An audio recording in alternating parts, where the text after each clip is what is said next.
Hey guys, big ol' welcome back to the channel. We're out here today with our master mechanic Oswald. We're taking a look today at the International. It's got some white smoke coming out of the stack when it starts up. Ignore the oil stains. Everything leaks around here. But yeah, so it's got some white smoke that comes out of the stack when it starts up. There's a little light on the dash, I'll show it to you, that says the engine oil pressure. There's something on it. There's something wrong with it. But you know, the actual gauge for the oil pressure is actually just showing normal. It starts up at like 50 psi, 50 to 60. So before I talk any more, we'll get right into it. So also at the end of this video, there's some bonus footage, something funny that happened to me over the weekend. So stay tuned and we'll see what we can find. All right, so before we get into this International problem, there's something I wanted to talk about for a while, and I was hoping that maybe the power of the internet can help me out with this. So I'm looking for my dad's old Chevy Camaro. It was a late 80s, early 90s model. It was red. All I have is pictures of it. So they got rid of it when I was 5 or 6. So like I said, all I have is basically 2 pictures of it. One has his old license plate in it. I don't have the VIN number or anything else identifying like that.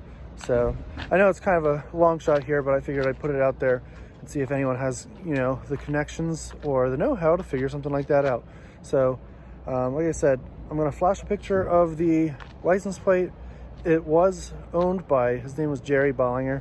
So if you could help me find that, we'll make a series out of that. We'll put an LS in it or something. We'll figure something out. So just stay tuned here for the photo.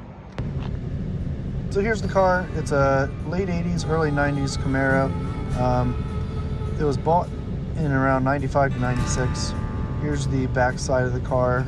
It's got a PA plate AVL5742. It's really the only information I have to go off of.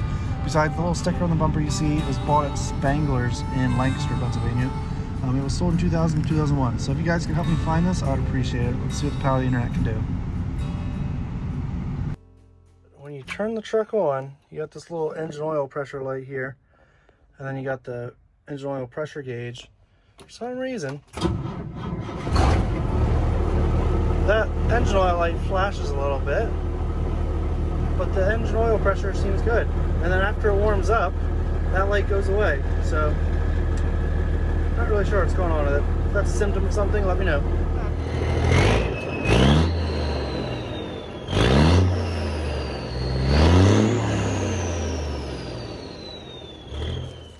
All right, we are back out here.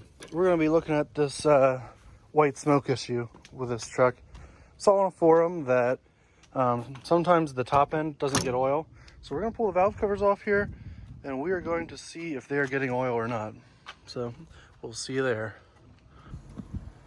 All right, so we pulled the valve covers off of number 1 and number 2, and they both look like they're getting some oil still. They don't look dry. And this is number 3. This one looks dry, or like it's getting oil too. So I don't think that's our white smoke problem. We're gonna run it for a second just to make sure they're all shooting some oil through here. But we're gonna have to keep searching.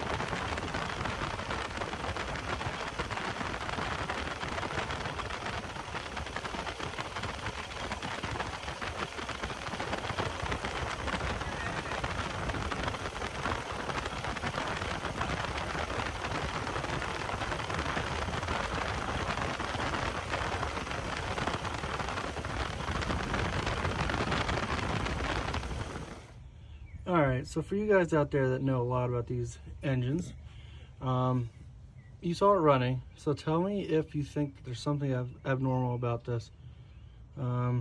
They seem to be oiling mostly between every one of these rocker arms.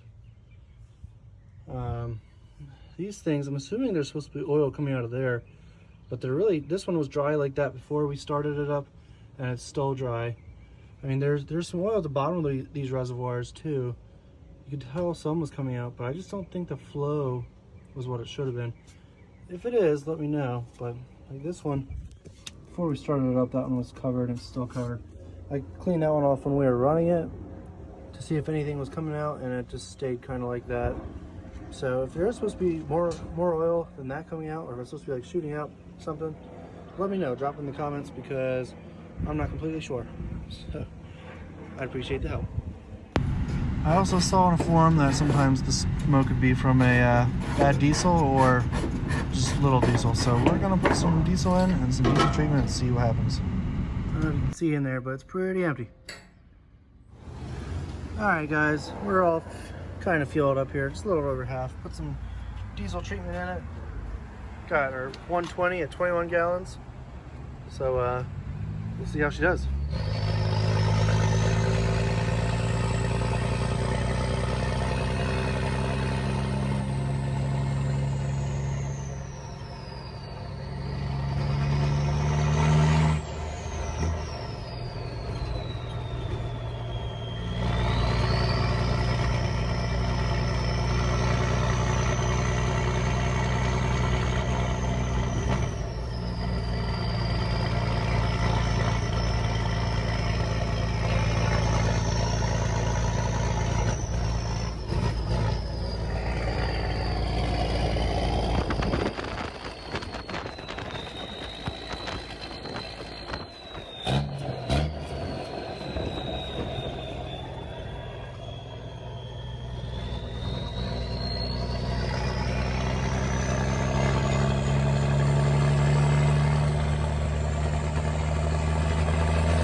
We got some more bonus footage for today's video. We live pretty close to a college, and some of the kids were out late at night the other day, and somebody drop kicked my mailbox. So I'll be showing the clip of that. I've got on security camera. It's pretty funny. So figured you guys would like to see that.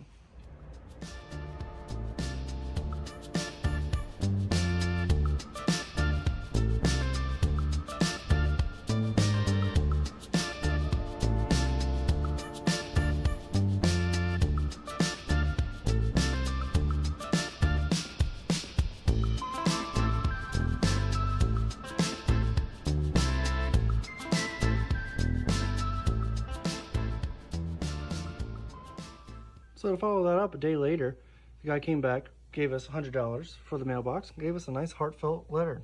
To whom it may concern, I'm sure you have, sorry, it's hard to read this. You've known by now that your mailbox is broken. Last night was a night that I have little to no recollection of, but I found out from friends what had happened. I was not in control of my reactions, and I'm terribly sorry. To make things right, I wanted to make you sure you had the necessary funds to pay for the damages. I think Gorilla Glue would be enough to attach it back onto the post, but if not, I have put in extra money to make sure that you don't need to pay for me getting carried away. I hope this suffices, and again, I'm terribly sorry. So thank you to whoever you are for drop kicking my mailbox, because I made $70 off of you. Appreciate it.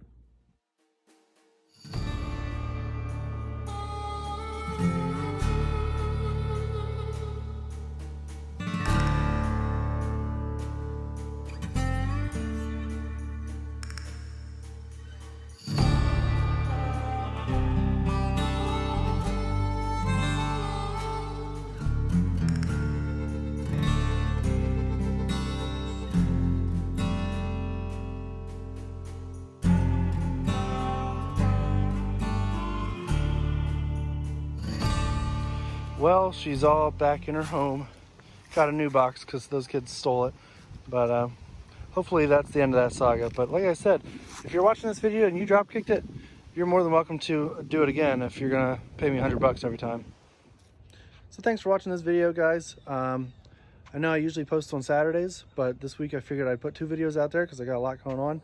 Got these problems with this international we're trying to figure out, and we also have some other stuff going on that I'm going to talk about. It's not really my usual content, but I figured it'd be good for helping people out for the state of Pennsylvania.